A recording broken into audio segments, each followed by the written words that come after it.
Hello everyone, Deepwater is exactly the kind of movie that tells you what it is right from the premise. A chaotic mix of plane crash and a shark thriller, and then delivers it in the loudest, messiest way possible.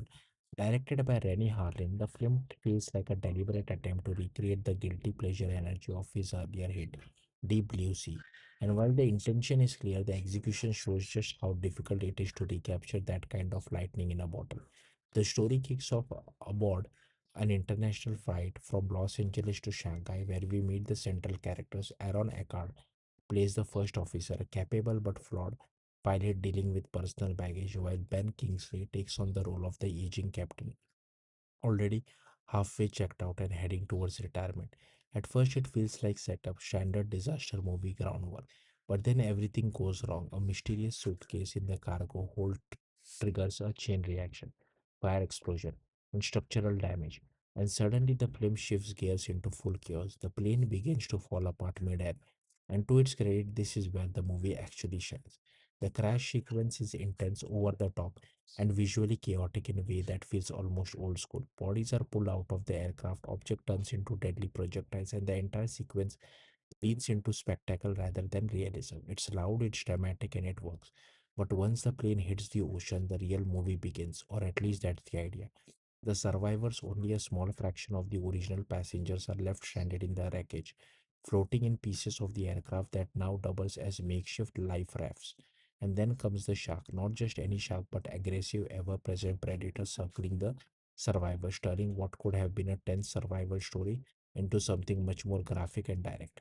Unlike Jaws, which build fear through suspense and suggestion, Deepwater takes a much more blunt approach. The attacks are frequent, visible, and often gory.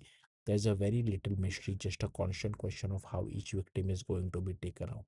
And that sums up the film's biggest strength and weakness at the same time. It knows how to deliver spectacle, but it struggles with everything else.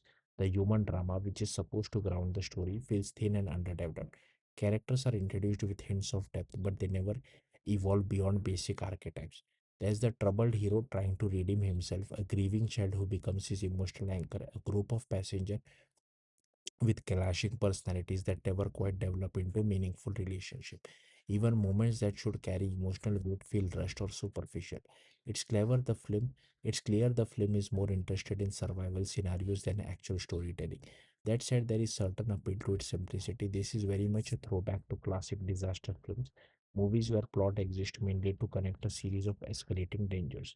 Plane crash, fire, ocean, sharks, survival.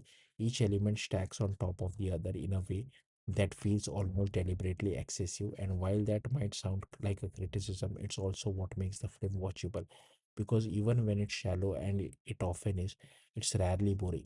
There's always something happening, even if it doesn't always make sense. Performance, unfortunately, don't get much room to stand out. Aaron Eckhart brings his some quiet intensity to his role, and Kingsley adds a bit of personality early on. But the script doesn't give either of them enough to work with. They feel more like passengers in the film than drivers of it. In the end, Deepwater doesn't reinvent anything. It doesn't elevate the genre, and it certainly doesn't recapture the magic of Deep Blue Sea.